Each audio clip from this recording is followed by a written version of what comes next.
Hello, welcome to the 100th episode of Stories for Wonderful Children.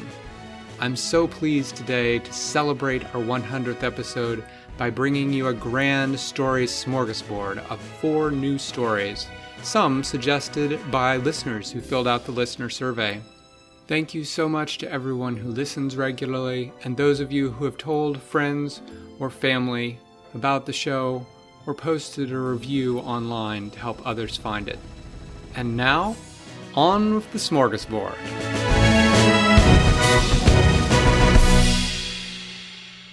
Story 1. The Gatherer of Leaves. The collector of leaves would choose most carefully, because she only ever picked the best leaf from each tree. She would stand before it and look carefully, looking at the leaves changing their colors into the brilliant reds and oranges and yellows. And after she had looked carefully, she would pick one and tuck it carefully into the bag that she carried on her side. But although she looked carefully, she looked quickly, for there were many trees and much work to be done as the days shortened and the nights lengthened and autumn progressed. Each day when the collector left her little hut, she would walk farther. As she walked in a great circle around her home, constantly expanding, each day having to walk farther to find new trees, to find the perfect leaf from each one to keep and preserve.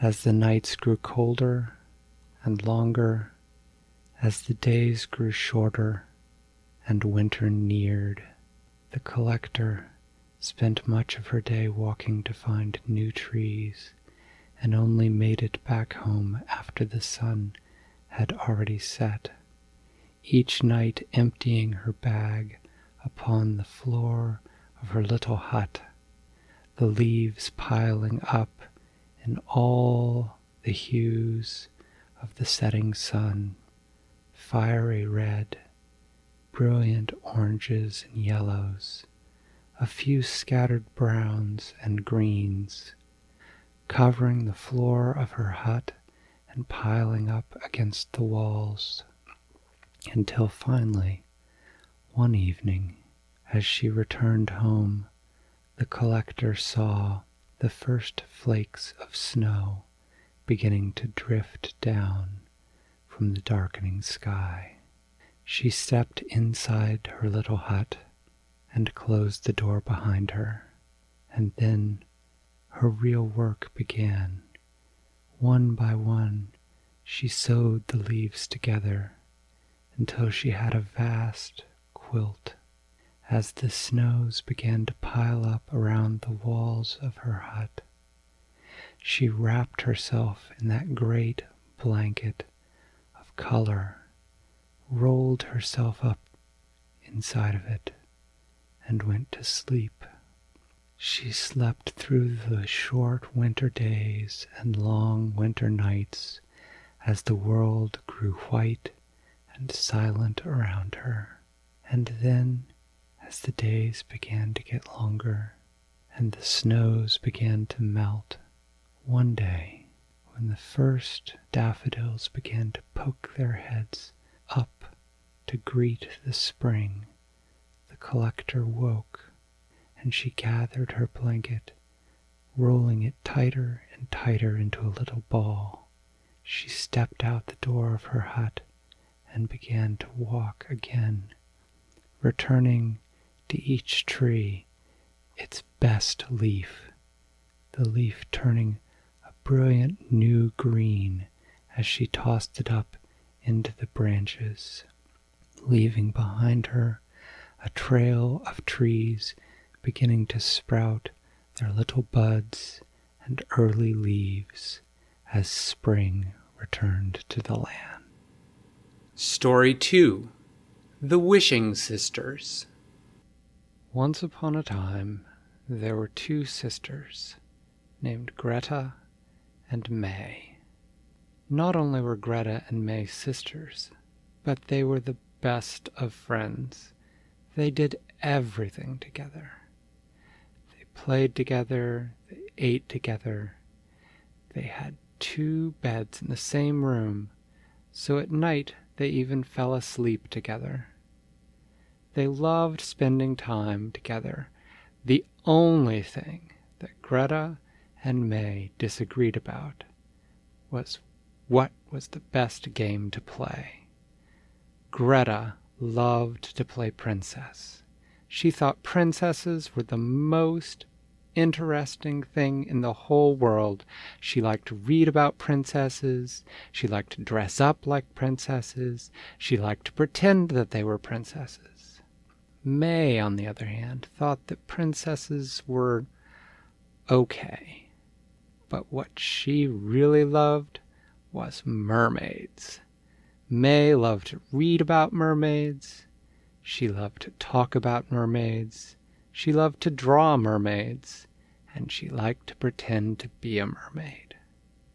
And so sometimes, when Greta and May were deciding what game to play, they had trouble deciding whether to be princesses or mermaids. And usually they worked it out.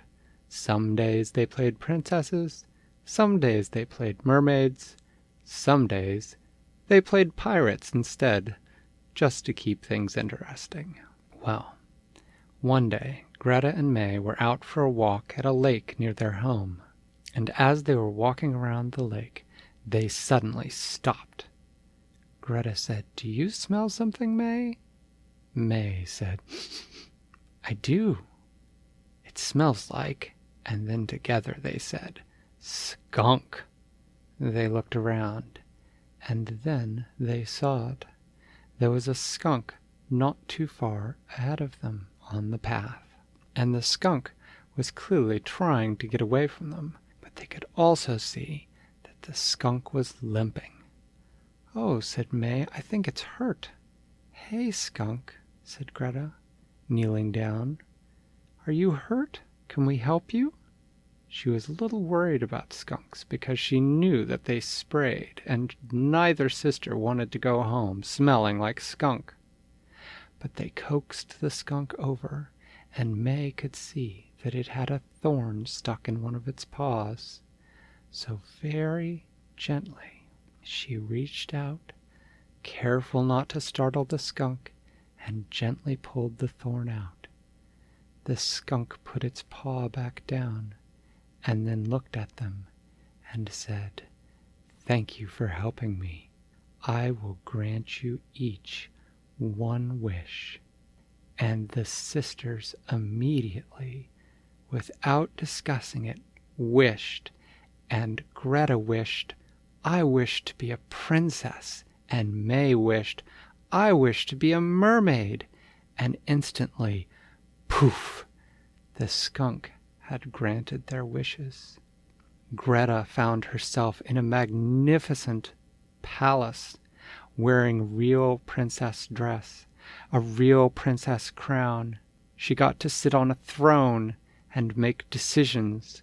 She got to change dresses every 15 minutes, and each dress was more beautiful than the one before. It was fabulous. She had a wonderful princess lunch. And while this was going on, May found herself suddenly below the lake, swimming around. She looked back. She had a mermaid tail. She could breathe underwater. She swam from one side to the lake to the other. She snuck up underneath fishing boats and knocked on their bottoms to startle the fishermen. She swam down to the bottom of the lake and talked to the catfish, because when you're a mermaid, you can talk to whichever fish you like. She had a lovely time.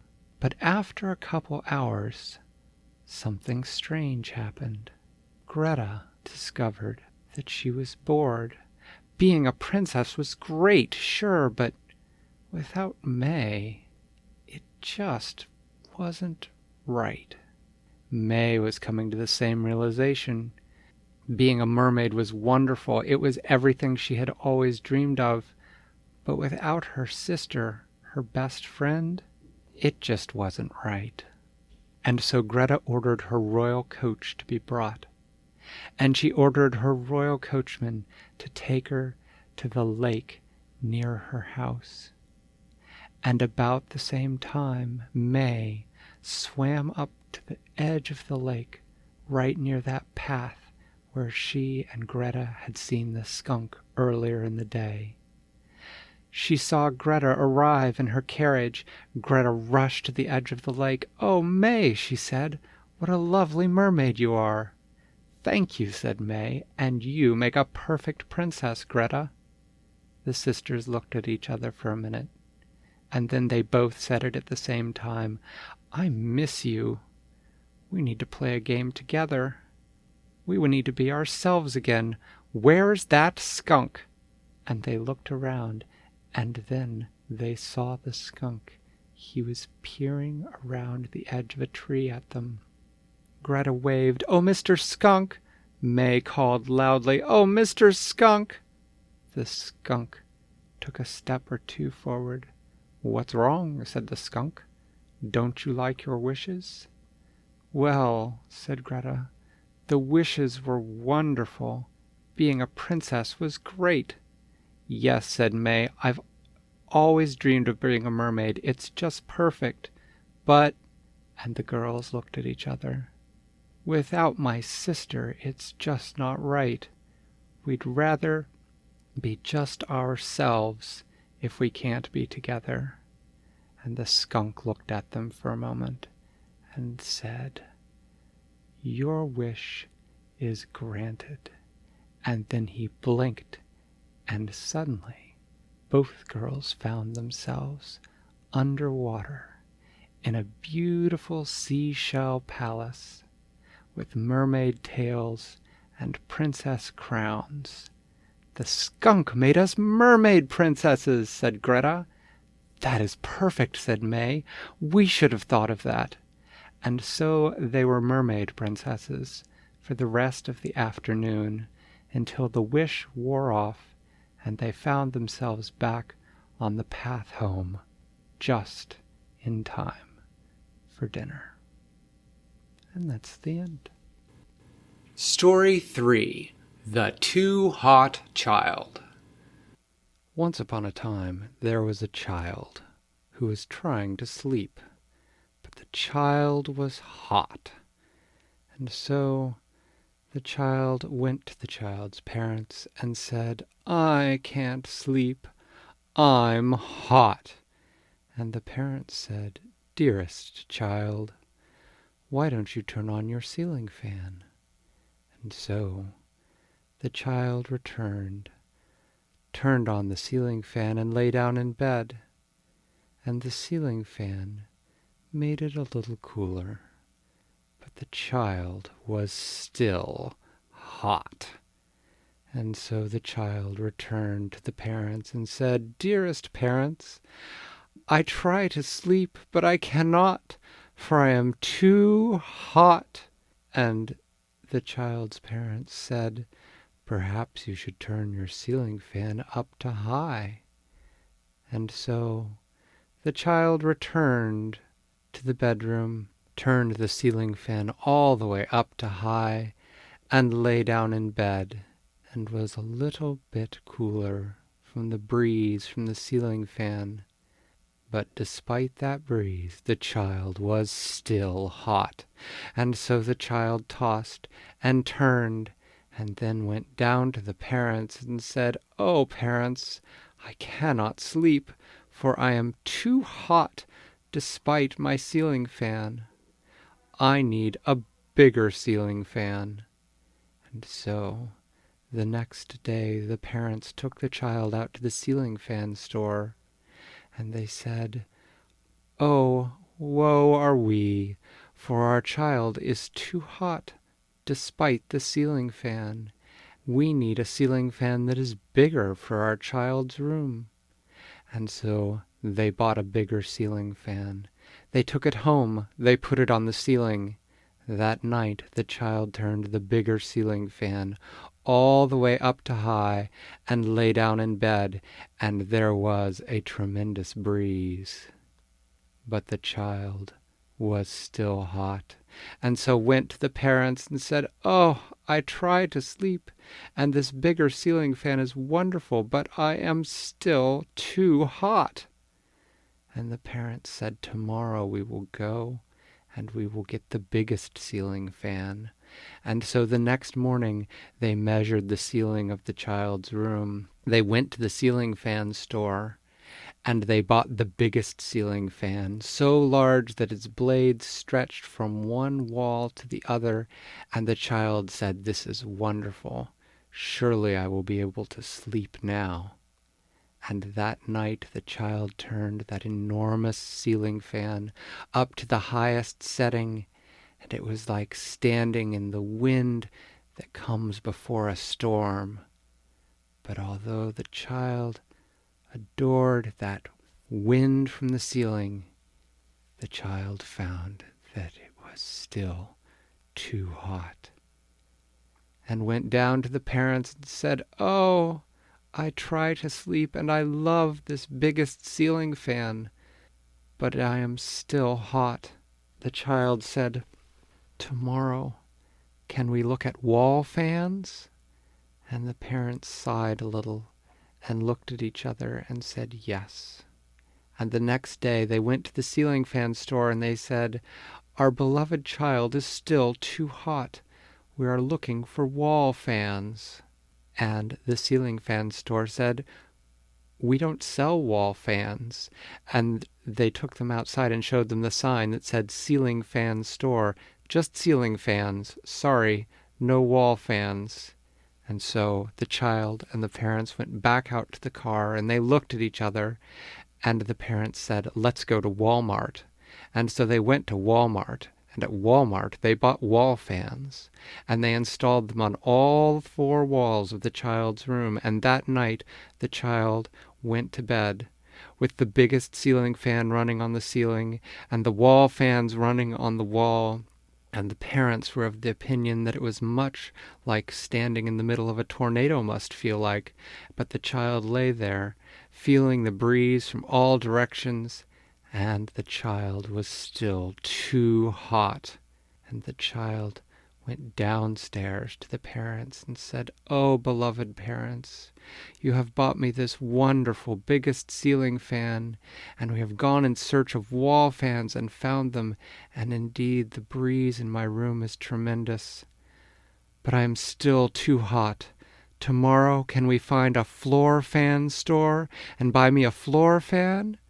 And the parents looked at one another and they said, "Dearest child, perhaps first you should remove your snowsuit that you sleep in every night." And the child said, "But it is so snuggly." And the parents said, "Yes, but still, perhaps you should try it." And so the child removed the super snuggly snowsuit and went back to bed and found that it was not too hot, that with the ceiling fan and the wall fans running just on low, just enough to move the air a bit, it was just right. And so the child slept comfortably all night long. Story 4. The Lost Puppy. Flibbertigibbet was having a very long day. It was the day that he took reports from all of the governors who watched over the various parts of the far-flung cat kingdom. But that meant that his cousin Flip-Flop was there, giving the report about the Elysium. And as the day had gone on, Flibbertigibbet had already found a whoopee cushion hidden under the cushions of his throne, and when he had gone to open a can of tuna fish at lunch, he had found it full of pickled prunes instead. Flip-Flop, of course, protested his innocence at these events, but Flibbertigibbet knew better. And so now, at the end of the day, as the sun was setting, he retired to his gardens to relax and spend a little prank-free time. As he walked into his gardens, though, he heard a small sound back behind the rhododendron bushes. "Oh, hello? Who is there?" the great tiger said. "Come out." As he walked over towards the bushes, he saw a very small puppy peeking out from behind the bushes. "Oh, hello," said Flibbertigibbet. "Who are you? How did you get to my garden?" The puppy looked at him and just made little woof, woof sounds. "Oh," said Flibbertigibbet. "Do you not speak cat? Do you speak English?" The puppy just said, woof. Flibbertigibbet said, "Habla usted español?" Woof, the puppy said. Flibbertigibbet frowned. "Sprechen Sie Deutsch?" Woof, the puppy said. Flibbertigibbet sighed. "Wait here, just one moment." He came back a moment later, wearing a necklace with a glowing gem shaped like a dog around his neck. "Hello," he said. "Oh, I understand you now," said the puppy. "Hello, I'm Power Pup, and I seem to have lost my way while I was having an adventure." "Oh," said Flibbertigibbet, "you are in my gardens. You are in the palace of the Cat King." "Oh," said the puppy. "Is he nice? I'm a little lost." "He is very nice," said Flibbertigibbet. "He is me." "Oh," said the puppy. "What is your name?" "My name is Flibbertigibbet. I am the king of the cats. This is my garden. How did you get here, Power Pup? Is that your name?" "Well," said the puppy, "my mom and dad call me Jandrick, but I like for people to call me Power Pup because I'm going to be like Power Dog when I grow up and have adventures just like him when I get bigger." "Oh," said Flibbertigibbet, "that is fine, Jandrick. I will call you Power Pup. Now, how did you get into my gardens?" "Well," Power Pup said, "I was having an adventure. I went to Meowie at night, even though I'm not supposed to go out at night by myself because my mom and dad say that I'm not quite big enough yet. But Power Dog has adventures, and I wanted to have an adventure like him. And so I went to Meowie, and I was playing around the banyan tree, and then I fell, and I fell a lot. And then it was dark, and I fell some more, and then I was here." "Oh," said Flibbertigibbet, "I do not know Meowie. Where is that?" "Well," said Jandrick, "it's in Dogland." "Oh," said Flibbertigibbet, "I did not think you could get to Dogland from here, or to here from Dogland." Jandrick just shrugged. "Can you help me get home? I've had enough adventuring for now, and I want to see my brothers and my sisters and my mom and my dad." "I will see what we can do," said Flibbertigibbet. "Are you hungry? I was just thinking of having a little, a snack." "Oh, yes," said Jandrick. "Come this way," said Flibbertigibbet. "We will go to the kitchens." "Wait a moment," he said. "Here, you wear this necklace, and that way you will be able to understand all the cats that we meet." "Okay," said Jandrick. So Power Pup and Flibbertigibbet headed to the kitchens. When they arrived there, Flibbertigibbet said, "And now we will get something to eat." "Do you have kibble? I like kibble a lot," said Jandrick. "Oh," said Flibbertigibbet, "no, we do not have kibble in the palace of the cats. We do not believe that kibble is tasty." "Oh," said Jandrick, "have you ever tried it? It's really very good." Said Flibbertigibbet. "You tell me, have you ever tried a tuna fish?" "No," said Jandrick. You will try some tuna fish now. I think you will like it. As they were sitting there, having their tuna fish, which Power Pop found that he did like quite a bit indeed, Flip Flop arrived and settled down at the table. "Say, Flibbertigibbet," he said, "how's it going?" It has been a busy day. Strange things keep happening in the palace. "You don't say," said Flip Flop. "So, who's your new friend?" This is Power Pop. "Hi," said Jandrick. "Nice to meet you," said Flip Flop. He stuck out his paw. Power Pop reached out to shake, and before Flibbertigibbet could say anything, Power Pop suddenly felt a little buzz in his paw. "Ha!" said Flip Flop. "Paw buzzer. Oldest trick in the book." "Ho!" said Jandrick. That's funny, I think. Your paw buzzed." "Yes," said Flip Flop, and showed him the buzzer in his paw. "It's so great that you have invited some new friends," said Flip Flop. You are just happy because you have new people to play pranks on, said Flibbertigibbet.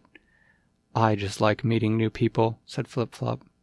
"So, how'd you come to visit the Palace of the Cats, Power Pop?"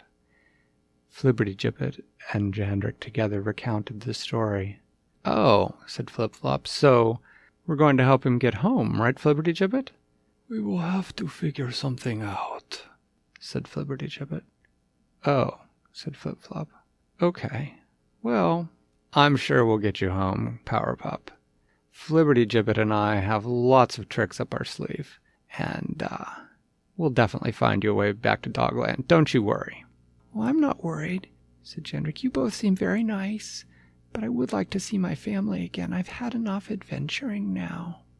After they had finished eating, Jandrick gave an enormous yawn, and Flibbertigibbet said, Come, I must confer with my advisors, and we will find a way to get you back home tomorrow. In the meantime, I will show you a bedroom where you can sleep tonight. He led him through the hallways of the palace until he opened a guest room with a big bed. There, said Flibbertigibbet. You can sleep here. Okay, said Jandrick, but where will you be? My room is down the hall, said Flibbertigibbet, but you will be very comfortable here, and in the morning we will get you home. Flibbertigibbet spent the evening conferring with his advisors, and then retired to his rooms. When he got there, he found Jandrick curled up in the center of the royal bed. Flibbertigibbet cleared his throat. "Oh," said Jandrick, "I got lonely, so I came looking for you." "Well," said Flibbertigibbet, "now you have found me. You should go back to your room."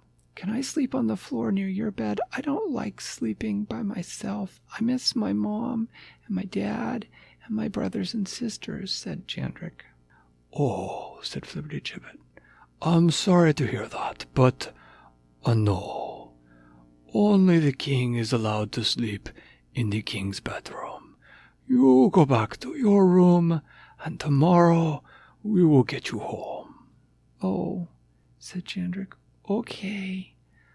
I'll see you in the morning." "Good night." Jandrick stepped out of Flibbertigibbet's room into the hallway, only to encounter Flip Flop. "Ah," said Flip Flop. "Kicked you out, did he?" "Yeah," said Jandrick. "He said that the king's bedroom's only for the king." "Yeah," said Flip Flop. "You don't want to sleep in there anyway. His alarm's going to go off at 2 a.m. and wake everybody up." "Oh," said Jandrick. "Does he usually get up at 2 a.m.? "Nope," said Flip Flop. "Come on, let's find you someplace comfy." And so Flip Flop led him through the halls of the palace until they found a door marked Nursery. Flip Flop opened it. "Oh," said Power Pop. There in the center of the nursery was a great soft couch and a mountain of little kittens all sleeping snuggled up to each other. "That looks perfect," Powerpup said, and he walked over and snuggled in to the mountain of kittens who snuggled in around him and fell fast asleep. "Night, kid," said Flip-Flop, shutting the door behind him.